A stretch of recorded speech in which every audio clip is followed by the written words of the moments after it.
కాకుండా కొత్తగా మనం ఒక నూతన విధానాన్ని మనం చేసుకున్నాము. ఈ యొక్క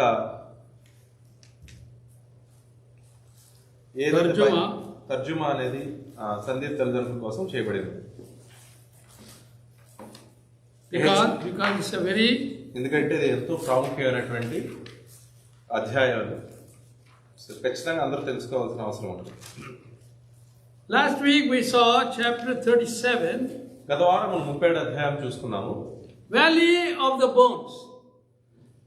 ఎముకలు ఉండేటువంటి లోయ. So Lord took his servant, he said, showed him the valley of bones. ప్రభు తన శిష్యుడికి యొక్క లోయలో ఉన్నటువంటి ఎముకలను చూపించి he asked the question, can these bones live? ఆయన ప్రశ్న అడుగుతున్నారు, ఈ యొక్క ఎముకలు బ్రతకగలవా? It's a great symbolic representation of the nation of Israel. అది గొప్ప సాదృశ్యంగా ఉన్నది ఇజ్రాయెల్ యొక్క దేశం యొక్క పరిస్థితికి. They were all scattered, broken bones all over. వాళ్ళందరూ చెల్లాచెదురుగా వెళ్ళిపోయి ఉన్నారు. ఏ విధంగా అయితే చెల్లాచెదురు ఎముకల మాదిరిగా. Then when the Lord asked the servant, can these bones live? ప్రభు అడుగుతున్నాడు, ఈ యొక్క ఎముకలు బ్రతకగలవా అని. He said, you know, Lord, I don't know. ఆయన అంటూ ఉన్నాడు, దేవా నీకే తెలుసు, మరి నాకే తెలియదు. Then he said, breathe on them.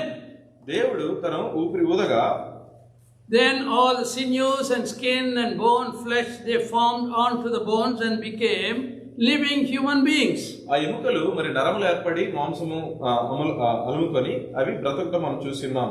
Then they became a great army for the Lord. ఆ తర్వాత అవి దేవుని కొరకు గొప్ప సైన్యంగా ఏర్పడటం మనం చూస్తాం. Once upon rejected, ఒకప్పుడు ఎవరైతే తిరస్కరించబడినారో, taken off to Babylon as captives, బబులోనుకి ఒక బానిసలుగా కొనుపబడ్డారు. So they had lost their antecedents. వారి యొక్క జీవనం అనేది వాళ్ళు కోల్పోయి ఉన్నారు. What a పాత జీవితం కోల్పోయి ఉన్నారు. So when the Lord brought them back in 1948, ప్రభువు వాళ్ళందరినీ సమకూర్చి 1948లో తిరిగి తీసుకొచ్చినప్పుడు, it was most unexpected, miraculous way the Lord had formed a nation for his people. అది ఎంతో ఆశ్చర్యకరమైనది, అద్భుతమైనదిగా ఉన్నది. ఏ విధంగా తన యొక్క బిడ్డలను అందరిని సమకూర్చి వారికి ఒక దేశాన్ని దేవుడు ఇచ్చినందుకు. Impossible for a nation or a person to make whole crowd of Jewish people scattered all over the world to come to one place. అన్ని దేశాల్లోకి చెల్లాచెదరుగా వెళ్ళిపోయినటువంటి ఆ ఇజ్రాయెల్ జనాంగాన్ని అందరినీ ఒక్క చోటకి తీసుకురావడం అనేది మరి ఎంతో గొప్ప విషయము. I followed the history of Jewish people in the Middle East. నేనైతే ఈ యూదుల యొక్క చరిత్రను చూసినప్పుడు, I lived in Libya, I lived in Iraq for some time. నేను లిబియాలోను ఇరాక్లోను కొంతకాలం జీవించినప్పుడు, when I went there was no Jewish person at all in those nations. నేను ఆ ప్రాంతాలని సందర్శించినప్పుడు అక్కడ ఒక యూదుడు కూడా నాకు కనిపించి ఉండలేదు. But before 1948, అయితే 1948కు ముందు Jewish people were in all places in high positions with the kings. అయితే ఆ యొక్క యూదులందరూ కూడా ఎంతో గొప్ప గొప్ప స్థానాల్లో అక్కడ ఉన్న రాజుల కింద పనిచేసి ఉండేవారు. But they could not have any opportunity or idea that they have to leave that country. వాళ్ళకి ఏమాత్రము ఆలోచన లేదు ఆ యొక్క దేశాలను విడిచిపెట్టి ఇజ్రాయెల్ దేశానికి వెళ్ళాలనేటువంటి. Nor had the willingness to leave because they were in good positions. అయితే వెళ్ళాలన్న ఆశ కూడా వాళ్ళకి లేదు, ఎందుకంటే అక్కడ వాళ్ళు ఉన్న స్థితిలో వాళ్ళు ఎంతో చక్కగా ఉన్నారు కాబట్టి. But today there is nobody in these Middle Eastern countries called Jewish people. అయితే ఈ రోజు మనం చూసినట్లయితే ఆ యొక్క మిడిల్ ఈస్ట్ లో ఉన్నటువంటి దేశాలలో మరి యూదులు ఎవరు లేరు, అందరూ కూడా ఇజ్రాయెల్ దేశంలో ఉన్నట్టుగా చూస్తున్నాం. So as we saw in Ezekiel, Lord's plans were more time stretched. అయితే మనం ఎజెకియల్లో చూసిన విధంగా దేవుని యొక్క ప్రణాళికలు చాలా గొప్పవి. So we can expect these people in the nation of Jewish nation called Israel to become the army of the Lord. అయితే ఇప్పుడు ఉన్నటువంటి వీళ్ళందరూ కూడా ఈ ఇజ్రాయెల్ దేశంలో ఉన్నటువంటి వాళ్ళు కూడా దేవుని కొరకు ఒక సైన్యంగా ఉంచబడి ఉన్నారు. That's why Lord gave a covenant to Abraham in Genesis chapter 15 verses 18 to 21. దేవుడు అబ్రహాముతో ఆదికాండము 15 నుంచి 21 వరకు ఒక నిబంధన చేసుకుని ఉన్నారు. Let's read that. I read in English. ఆదికాండము Genesis chapter 15 15వ అధ్యాయము 18 నుంచి 21 వరకు. In the same day, the Lord made a covenant with Abraham, saying, Unto thy seed have I given this land, from the river of Egypt unto the great river, the river Euphrates, the Kenites, and the Kenizzites, and the Kadmonites, and the Hittites, and the Perizzites, and Rephaims, and the Amorites, and the Canaanites, and the Girgashites, and the Jebusites. ఆ దినముందే యెహోవా ఐగుప్తు నది మొదలుకొని గొప్ప నది అయిన Euphrates నది వరకు ఈ దేశమును అనగా కెనీయులను కరిజ్జీయులను కద్మోనీయులను హిత్తీయులను పెరిజ్జీయులను రెఫాయియులను అమోరీయులను కనానీయులను గిర్గాషీయులను యెబూసీయులను నీ సంతానములకు ఇచ్చి ఉన్నానని అబ్రాముతో నిబంధన చేశాను. He promised that I am going to remove all those strange people from that land. ఆయన వాగ్దానం చేసి ఉన్నారు అక్కడ ఉన్నటువంటి మరి ఆ యొక్క మిగతా జనాంగానందరినీ అక్కడ నుంచి తీసివేస్తానని. And I will give you this land to your people. అయితే మీకు ఈ యొక్క ప్రదేశాన్ని ఇస్తానని చెప్పి దేవుడు వాగ్దానం చేశాడు. So physically things has been done that Lord brought these people between those two rivers. అయితే మనం చూసినట్లయితే భౌతికంగా ఈ యొక్క జనాంగాన్ని ఆ యొక్క రెండు నదుల మధ్యకి తీసుకొచ్చినట్టు మనం చూస్తున్నాం. So he is slowly removing all those native people who claimed that to be their land for 1500 years. అక్కడ ఉన్నటువంటి కొంచెం కొంచెంగా ఆ ప్రదేశం నుంచి దేవుడు బయటికి తీసుకెళ్తున్నాడు మనం చూస్తున్నాం. So that is where we see the prophecy being fulfilled from Ezekiel chapter 37. ఆ విధంగా మనం హెజ్కేల్ 37 అధ్యాయంలో ఇచ్చినటువంటి ప్రవచనం నెరవేరినట్టుగా మనం చూస్తున్నాం. But today we are going to see something else totally in what this prophecy refers to. అయితే ఇవాళ మనం మరి కొత్త విషయాన్ని తెలుసుకోబోతున్నాము ఈ ప్రవచనం గురించి. From verse 16 onwards, 16 which chapter? Same 37. హెజ్కేల్ 37:16 వచనం నుంచి. Moreover, thou son of man, take thee one stick and write upon it for Judah and for the children of Israel his companions. Then take another stick and write upon it for Joseph, the stick of Ephraim, for all the house of Israel his companions. నరపుత్రుడా, నీవు కర్ర తునక ఒకటి తీసుకుని దాని మీద యూదా వారిదనియు వారి తోటి వారు ఇజ్రాయేలీయుదనియు పేరు రాయము.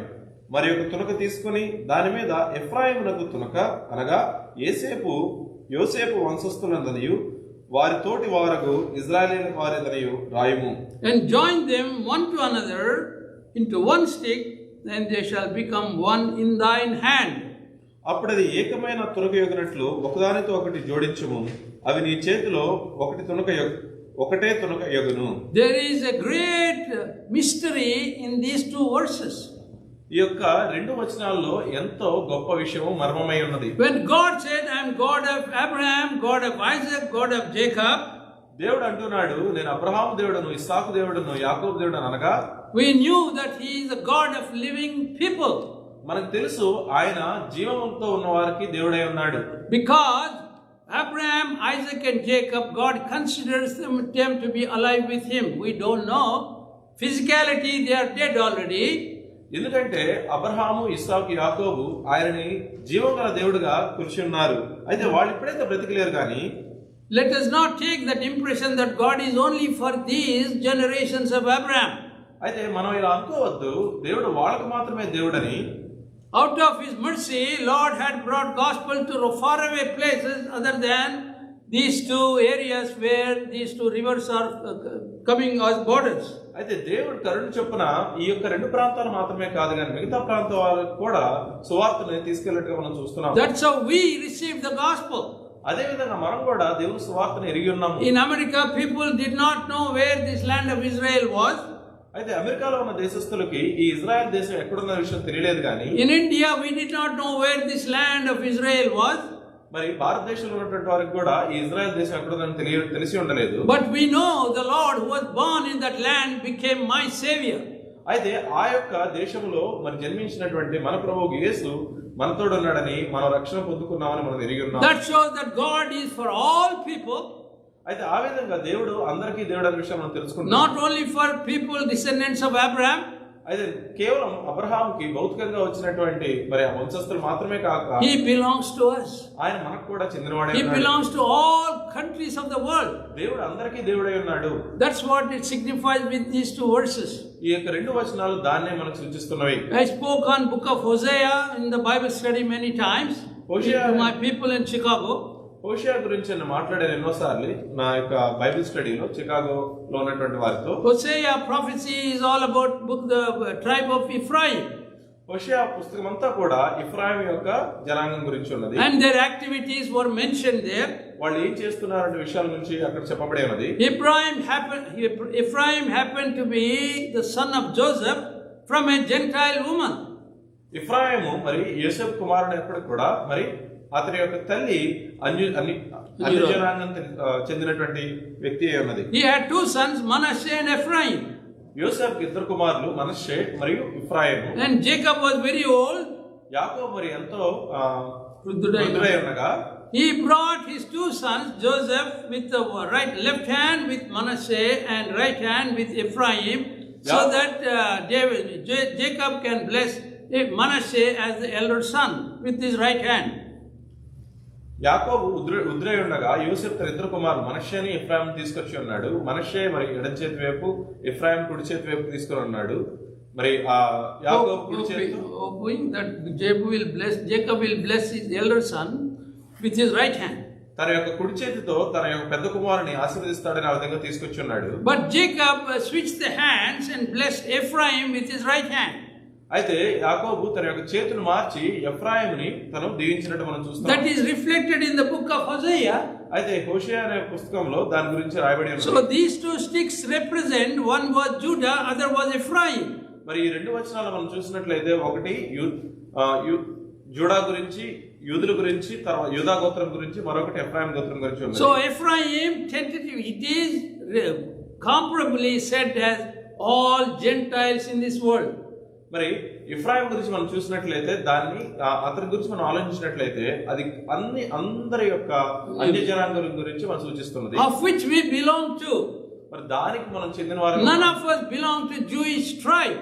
మనమందరం కూడా మరి యూదుల యొక్క మరి జనాంగం చెందిన వారు. But he said, I am going to make these sticks become one in my sight. అయితే ఈ రెండు కర్రలను ఒకే కర్రగా చేస్తారని చెప్పి దేవుడు అంటూ ఉన్నాడు. That is where the Lord's mercy and mystery is reflected in the book of Ezekiel. అక్కడే దేవుని యొక్క మరి ఆయన యొక్క కరుణ అలాగే ఆయన యొక్క మర్మం అనేది మన అక్కడ వ్యక్తపరిచినట్టు మనం చూస్తున్నాం. Verse 18. 18వ వచనం. And when the children of thy people shall speak unto thee, saying, wilt thou not show us what thou meanest by these? ఇందులకు తాత్పర్యము మాకు తెలియజెప్పవా అని నీ జనులు నిన్ను అడగగా, say unto them, thus saith the Lord God, behold, I will take the stick of Joseph, which is in the hand of Ephraim, and the tribes of Israel his fellows, and will put them with him, even with the stick of Judah, and make them one stick, and they shall be one in my hand.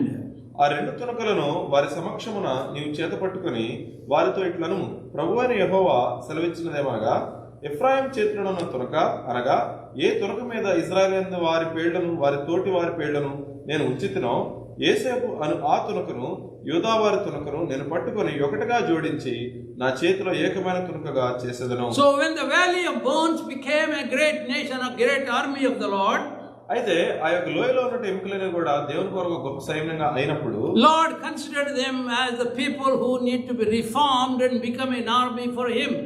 అయితే దేవుడు అనుకుంటూ ఉన్నాడు అక్కడ ఉన్న జనాంగం అంతా కూడా ఒకటిగా అయ్యి ఆయన సైన్యంగా అవ్వాలని. But it is still a long process for the Lord to do in that nation of Israel today. అయితే అది చాలా కాలం పట్టింది దేవుడు ఆ విధంగా చేయడానికి. No, it will take time. ఇంకా చాలా కాలం పడుతుంది. Because the present generation is totally agnostic towards God. అయితే ఇప్పుడున్నటువంటి ఈ యొక్క జనరేషన్ దేవునికి చాలా దూరంగా ఉన్నారు. They don't want to believe in the Savior. అయితే యేసు రక్షకుడని వాళ్ళు విశ్వసించట్లేదు. So Lord is going to do some great miracle in that area. అయితే దేవుడు ఆ యొక్క ప్రదేశంలో గొప్ప క్రియను చేయబోచున్నాడు. He is purging that land from the people who are heathen according to Ezekiel 36 verse 5. అయితే అక్కడ ఉన్నటువంటి జనాంగాలు ఎవరైతే మరి అన్యులుగా ఉంటూ ఉన్నారో వారిని అక్కడ నుంచి తీసివేయాలి అనుకుంటున్నాడు. Let's read Ezekiel chapter 36 verse 5. Ezekiel 36 వచనం చూసుకుందాం. Ezekiel 36 verse 5. Therefore, thus says the Lord God, surely in the fire of my jealousy have I spoken against the residue of the heathen and against the Idumea, which have appointed my land unto their possession, with the joy of all their heart, with despiteful minds, to cast it out for a prey. ప్రభు అయిన యెహోవా సెలవిచ్చినదేమనగా, సంతుష్ట హృదయులై నా దేశమును హీనముగా చూచి దోపుడు సొమ్ముగా ఉండుటకై తమకు అది స్వాస్యమని దాన్ని స్వాధీనపరుచుకున్న ఏదో మీరందరిని బట్టి శేషించిన అన్యజనుల బట్టి నా రోషాగ్నితో యథార్థంగా మాట ఇచ్చున్నాను. So I am going to destroy the heathen from those areas. అయితే అక్కడ ఉన్నటువంటి అన్యులందరినీ కూడా నేను బయటికి నెట్టివేస్తున్నాను. So recently from 2011, అయితే మనం చూసినట్లయితే 19 సంవత్సరం 11 నుంచి Arab uprising happened in those areas. మరి అరబీయులు ఆ యొక్క ప్రదేశంలో బాగా పెరుగుతుండడం తిరుగుబాటు చేస్తుండడం మనం చూస్తున్నాం. So country of Tunisia got destroyed. అయితే ట్యునీషియా దేశము మరి నాశనం అయిపోయింది. Algeria got destroyed. అల్జీరియా నాశనం అయిపోయింది. Libya, where I lived for 7 years, has become totally, uninhabitable place. Libya ఎక్కడైతే నేను 7 సంవత్సరాలు ఉన్నానో ఇప్పుడు అది నివసించడానికి పనికిరాకుండా ఉన్నది. Now in 2024 Lebanon got totally decimated. అయితే ఈ 2024లో మరి లెబనాన్ పూర్తిగా మరి నాశనం అయిపోయింది. 2004 Iraq got decimated. 2004లో ఇరాక్ కూడా మరి ఆ విధంగా అయినట్టు మనం చూస్తున్నాం. 2025 Syria has been decimated. 2025లో సిరియా కూడా అదే విధంగా జరిగిందని మనం చూస్తున్నాం. Iran has been decimated. Iran కూడా అదే గతి పట్టినట్టు. That's what Lord said in the prophecies here. మరి దేవుడు ఆ విషయాన్ని ఇక్కడ ప్రవచించాడు. He is going to take that land between river in Egypt to great river Euphrates for his own people.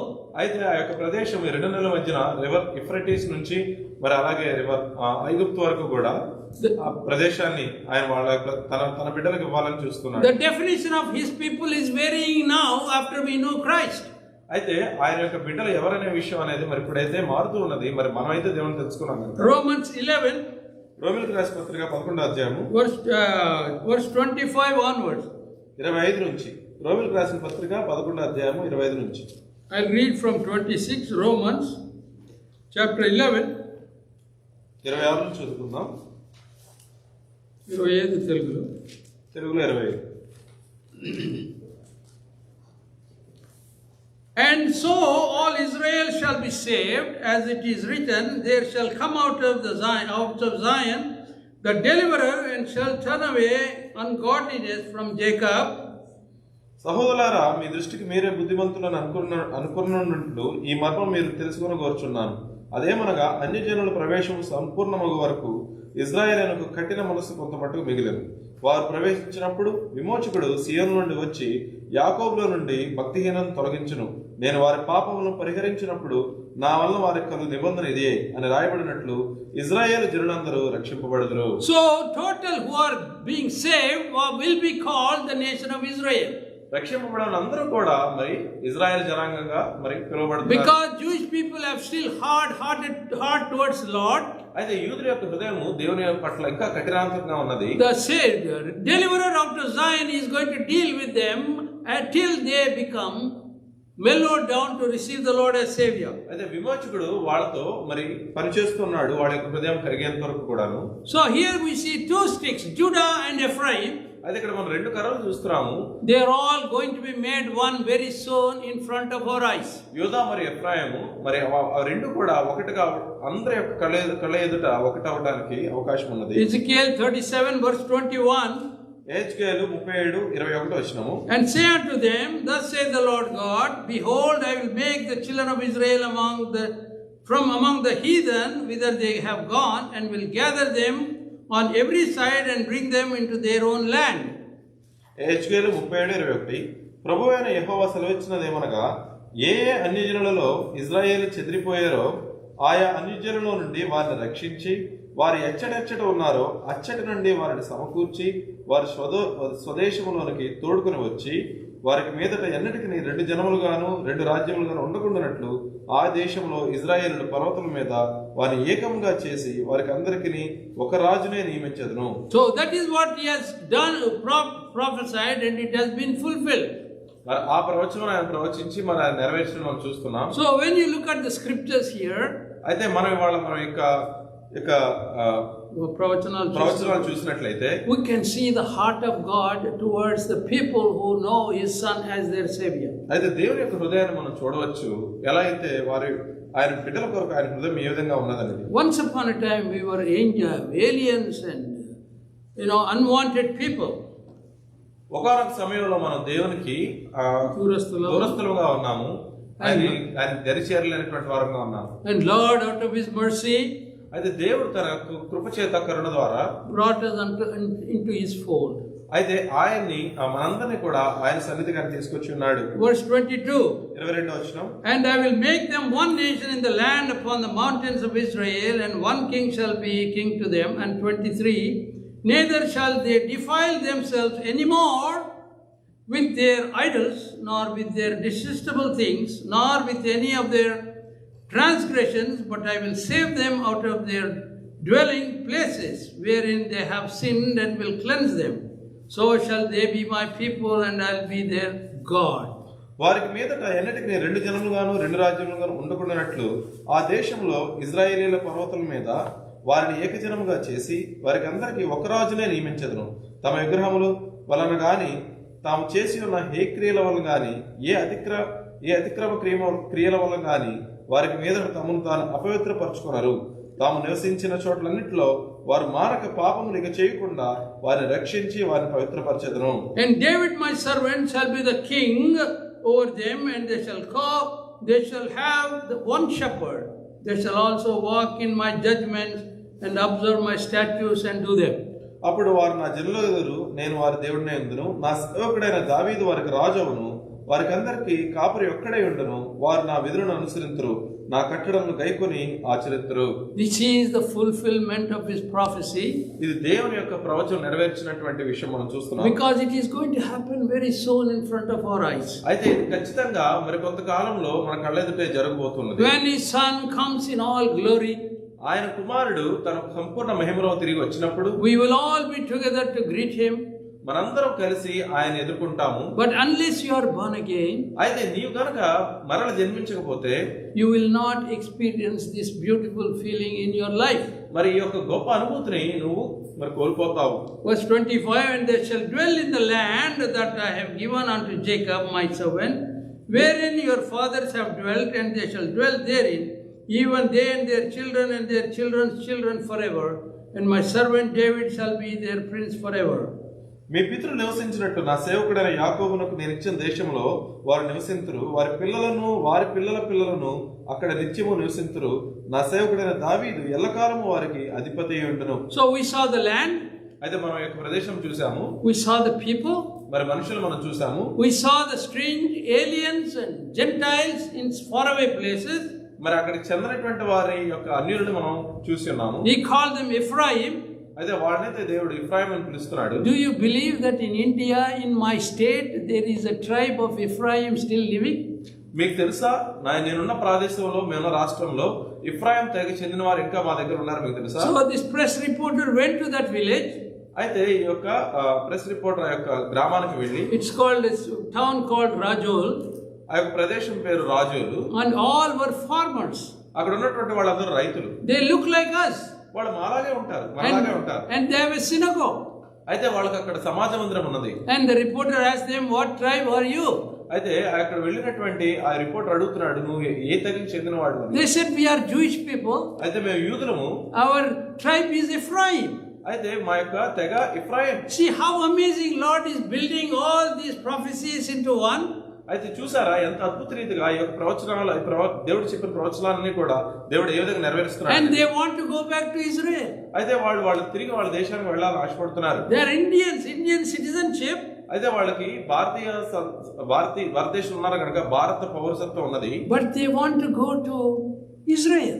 కానీ వాళ్ళు ఇజ్రాయెల్ దేశానికి వెళ్ళడానికి ఆశపడుతున్నారు. They say it is our nation. అయితే వాళ్ళు అంటున్నారు ఇది మా యొక్క దేశము. We will build the same attitude when Christ comes down. అయితే దేవుడు తిరిగి వచ్చినప్పుడు మనం కూడా ఇటువంటి ఆలోచన కలిగి ఉండాలి. We belong to Christ. మనం దేవుడు ప్రభువుకు చెందినటువంటి వారము. So 37th chapter of Ezekiel is such a heavy in the prophecy and being fulfilled in front of our eyes. 30వ అధ్యాయం అనేది దేవుడు మరి ఇచ్చినటువంటి ప్రవచనం నెరవేర్చినటువంటి ఆ విషయాన్ని మనకు ఎంతో చక్కగా సూచిస్తున్నది. So 37 shows the land. 30వ అధ్యాయం మనకి ఆ ప్రదేశం చూపిస్తున్నది. The people Israel. మరి ఇజ్రాయెల్ జనాంగాన్ని and the Gentiles. అలాగే అన్యులను all brought as one nation.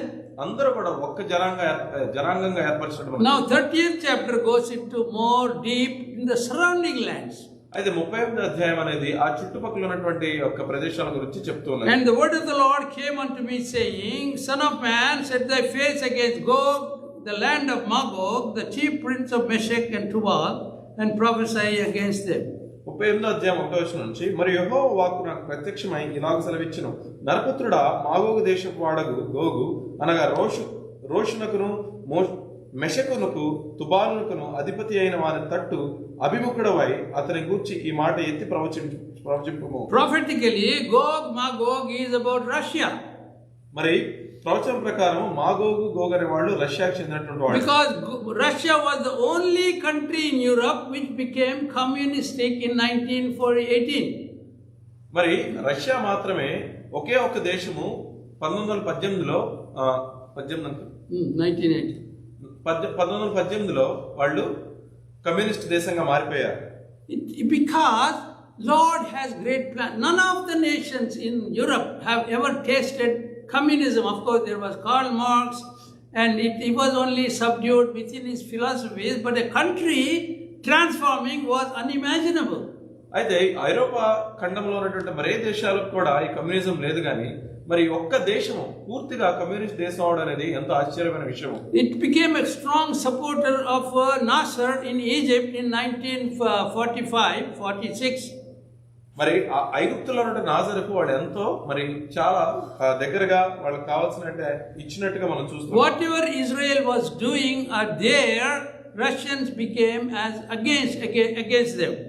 మరి వాళ్ళు ఏం చేసినప్పుడు కూడా ఇజ్రాయెల్ ఏం చేసినప్పుడు కూడా మరి ఈ రష్యాలో ఉన్నటువంటి వాళ్ళు వారికి వ్యతిరేకంగా ఉన్నట్టుగా మనం చూస్తున్నాం. So when Nasser closed the Suez Canal in 1950, మరి ఆ నాజరు ఆ Suez కెనాల్ని 1950లో మూసివేసినప్పుడు the sea transportation became very difficult for the people in Europe to go to India.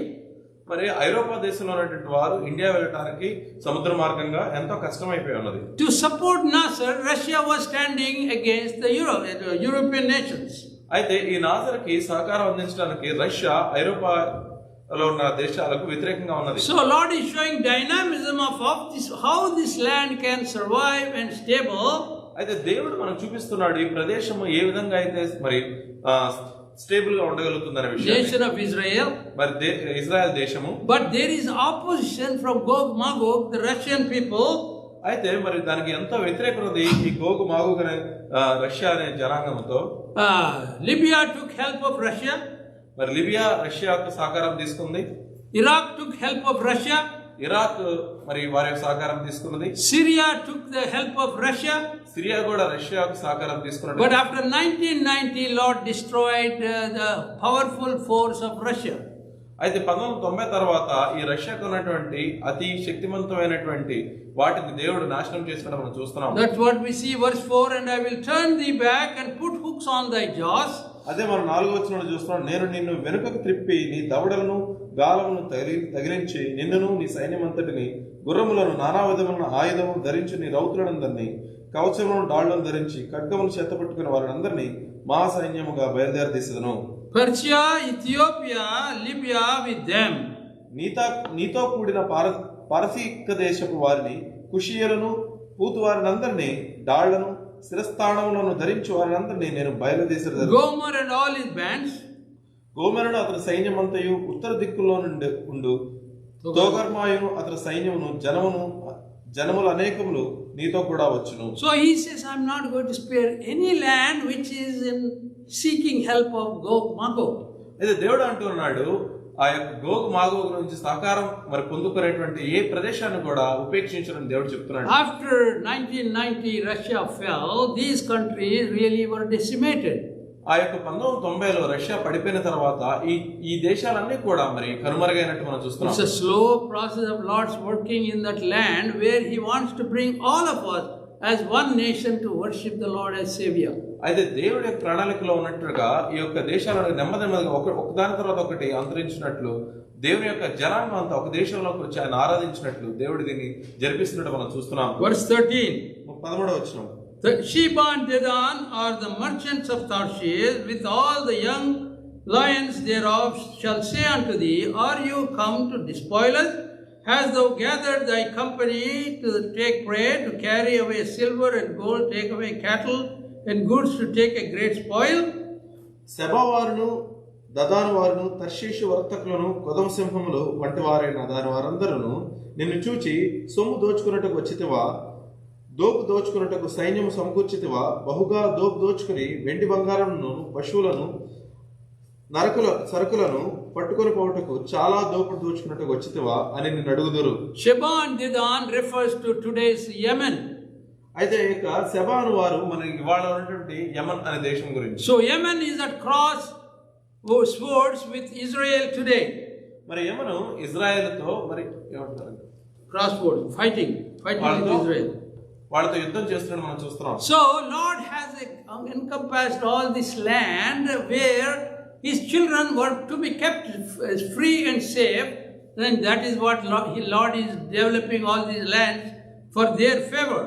అయితే దేవుడి ప్రక్రియ అంతా ఎందుకు చేస్తున్నాడంటే తన జనాంగం తన బిడ్డలందరూ కూడా ఒక చోట సమకూర్చి తను ఆరాధించడానికి. So verse 14, Therefore, son of man, prophesy and say unto Gog, Thus saith the Lord God, On the day when my people of Israel dwelleth safely, shalt thou not know it? కాగా నరపుత్రుడా, ప్రవచనమెత్తి గోగుతో ఇట్లను, ప్రభువు యెహోవా సెలవిచ్చినదేమనగా, నా జనులను ఇజ్రాయేలులు నిర్భయంగా నివసించు కాలమును నీవు తెలుసుకుందువు కదా.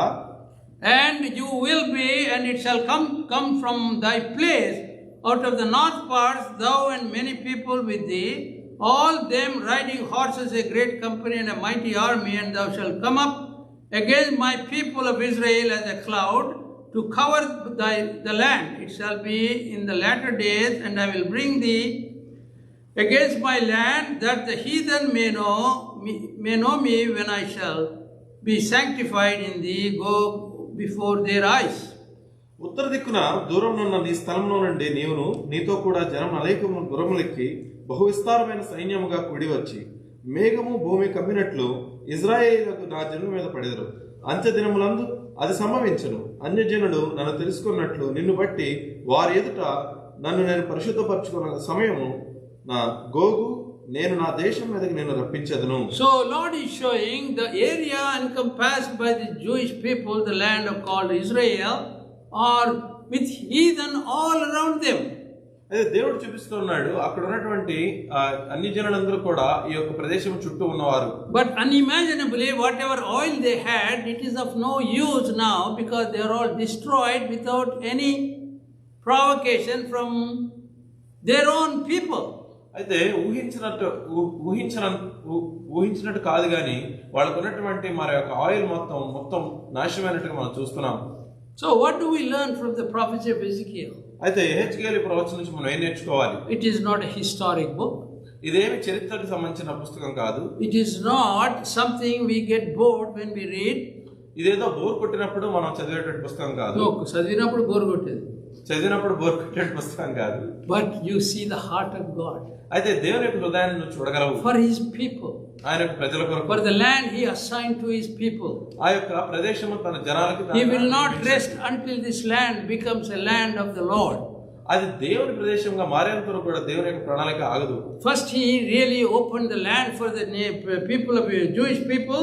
ముందుగా ఆయన యొక్క ప్రదేశాన్ని తన యొక్క జనాంగానికి ఆయన అనుమతించారు. Then He is going to bring us together as one nation, as we saw in 37th chapter of Ezekiel with Ephraim. అయితే మనందరినీ కూడా ఏకం చేసి ఒక జనాంగంగా చేయడానికి ఆయన చూస్తున్నారు. 37 అధ్యాయంలో మనం చూసిన మాదిరిగా. So as we see further, అదే మనం ముందుగా మనం రాబో రోజుల్లో Ezekiel 40 tells you the temple is going to be located there. అయితే యెహెజ్కేలు 40 అధ్యాయంలో చెప్పినట్లు దేవుని మందిరం అక్కడ కట్టబడుతుంది. So temple is aligned in such a way. మరి ఆ యొక్క మందిరం అనేది ఏ విధంగా ఉంటుందంటే there is an east gate. మన దానికి తూర్పు యొక్క ప్రవేశం ఉంటుంది. The north will be where the Lord is going to sit on the west side of the wall.